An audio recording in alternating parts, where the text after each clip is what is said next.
Good morning, everybody. I have some news to share. I got a roommate. If you've been watching my videos for a little bit, you know that I live alone. I live in a one-bedroom apartment in Seattle, Washington, and I talk about how I love living alone. So you might be asking, Sarah, why did you get a roommate? Where is this roommate sleeping if you live in a one-bedroom apartment? Well, the roommate is... Roommate reveal, drum roll. My boyfriend, Julian! Hey. Was that obnoxious? Yeah. And Otis, of course. Hey, Otis. Oh, yes, you love the scratches. I will be spending this lovely Saturday morning doing a little budgeting. Previously, I used a Google Sheet that I set up for myself that was like, you know, semi-automated with the built-in formula features or functions, and you know, it wasn't doing it for me. I didn't enjoy doing it very much every month, and I kind of put it off. So I am trying out this new platform called YNAB. You need a budget, and I've been recommended it, so I am going to give it a go. This is not sponsored, but I would let you all know my thoughts on it. And my initial impression is that because it's like a UI friendly, well-designed platform, I'm gonna be more incentivized to go in and do it just because it looks fun. I'm also hoping that they'll have some automated features so that I can also just check where my budget is at any moment on my phone, if like before I'm trying to make a purchase decision or something like that. Also, something I really want to get into is setting financial goals, which I have not set financial goals yet, which is probably kind of problematic, but I'm hoping that YNAB, You Need a Budget will help guide me on how to set some of those financial goals.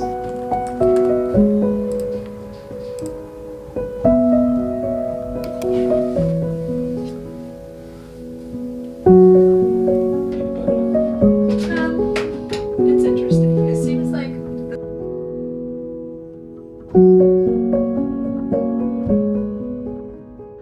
Julian and I have been touring a few two-bedroom apartments now that he's officially moved to Seattle. My one-bedroom apartment is just a little small for the two of us. So this day I found this house listed on Zillow and we went to go tour it. It's a two-bedroom, two-bathroom house, except for one of the bedrooms is a loft-style bedroom, so there's not actually a door to close on it. But I think it's perfect for a couple living in a two-bedroom apartment because you don't need the level of privacy that you need with two roommates.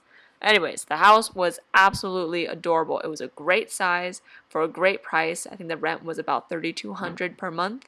It had this great upstairs loft space, and I think because it was loft, it let in a lot more light. It also had this beautiful window on the ceiling to let in some skylight, and the place was massive, and the furnishing was so cute. All this furniture that you're seeing in this apartment would be gone by the time we moved in. This is just the stuff that the current tenants have, and yeah, I really like this place. There was a breakfast nook on the first floor in the back that was surrounded by windows that I absolutely loved.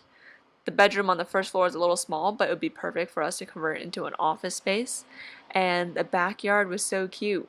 Although the problem with the backyard was that there seemed to be construction going on right to the left outside. So that might be a little bit loud depending on how long that construction goes on for. And it also came with a parking spot. So it was so perfect. But you'll find out later in the video why we didn't end up going with this unit. But let me know what your thoughts are. Would you have picked this unit?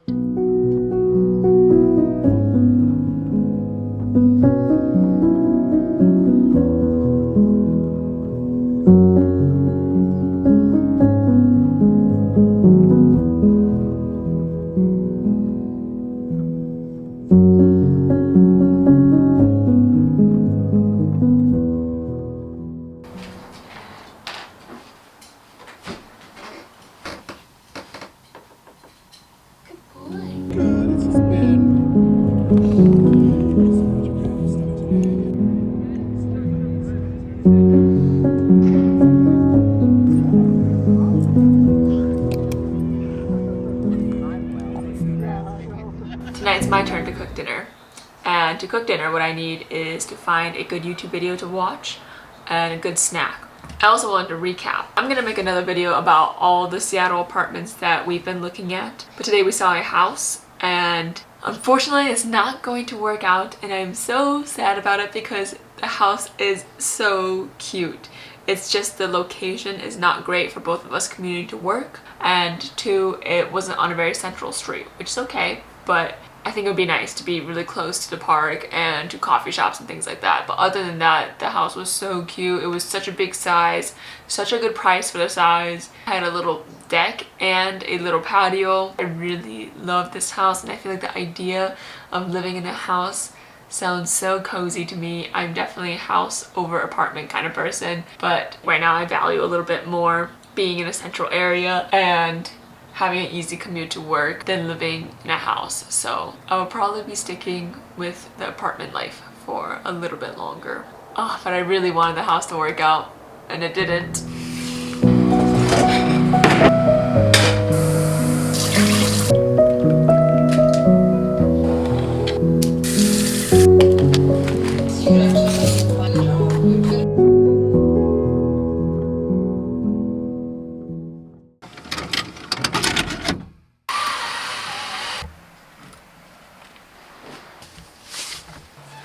We are in a bit of a rush this morning.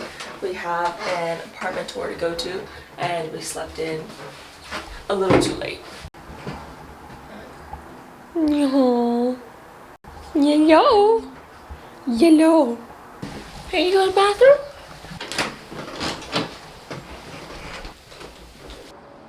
On Sunday, we toured another apartment. This apartment was a lot more modern than the house we saw the day before. This apartment was in a high-rise, it was modern, it was luxurious. The price wasn't too crazy. It was about the same price, $3,200 a month for a 2-bed, 1-bath, luxury modern apartment.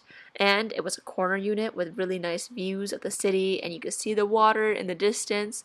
We had really high hopes for this apartment coming into it, but unfortunately, we didn't end up going with this apartment either. Oh, and it also had a really nice balcony. But the reason we didn't end up going with this apartment is that when we got to this area, we were walking around the area, I just realized how far it was from where a lot of my friends live in the city. Most of my friends live in an area that's at least a 20-minute walk from this place, and I just wanted to be closer to where my friends are living in the city. Although I do have one friend in this building, most of my friends are not in this area of the city. The apartment is a bit of a mess right now, but I'm struggling to figure out a layout that works out with all the new stuff that we have now with Julian here. So I'm gonna give you a little bit of a tour and let me know if you have any ideas. Walking in here, this is the living room, and I think the weird situation going on right now is we have this TV on an entertainment stand. Well, it's not really an entertainment stand. It's this dresser that I got from Amazon. And I try to make this into a divide into the office space. So there's my desk back there. But then we also have these 2 bikes that I don't really know how to store. There isn't like bike storage in this apartment.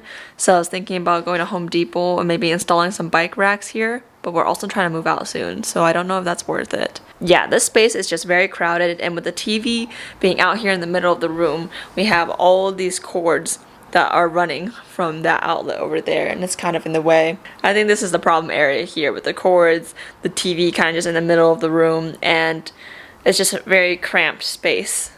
Over here, this coffee table is also large, but it's kind of nice having a big coffee table because like tonight I'm going to have friends over to make dumplings for Chinese New Year, and that table is going to be where we are doing a lot of the dumpling making. But yeah, other than that, in the bedroom, we got some new dressers. Got this new dresser. We also have a dresser inside of the closet. It's all really messy right now. That's been good because we needed some more storage space for sure. We also got a crate for Otis because Otis doesn't really have room to sleep on the bed now that this bed isn't just for me. It's kind of small. It's a full-size bed. But also we found out Otis can jump out of here onto the bed. So we need to train him. So I figure out a way to move this crate somewhere else because it's not really effective. We put him in there and in the middle of the night he jumps onto the bed and tries to take up most of the room. I'm trying to make this space work for us until we can find a 2-bedroom that we want to sign. I also need to find someone to take over this lease, so actually maybe I should post on my Instagram if anyone's looking for a 1-bedroom lease in Seattle. And it is about 1 p.m. I am trying to get InDesign right now. A little bit of context.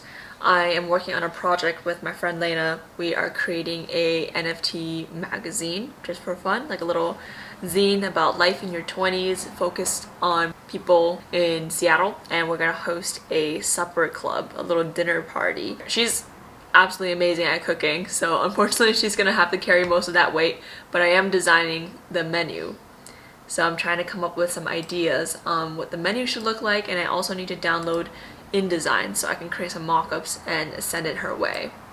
But I found a lot of inspiration off Pinterest, and the theme for this supper club, we're trying to do maybe 2 or 3 a year, and this one is going to be in February, so it's going to be love themed per Valentine's Day. Not necessarily relationship love, it can be self-love, love for your job, love for projects that you're doing, love for hobbies. We definitely need to narrow down the topic a little bit, but I'm going to sit down and try to mock up some menu ideas right now. We're gonna be hosting in her apartment so that we can set up the table and have little menu placards at each person's spot, which is going to be really cute.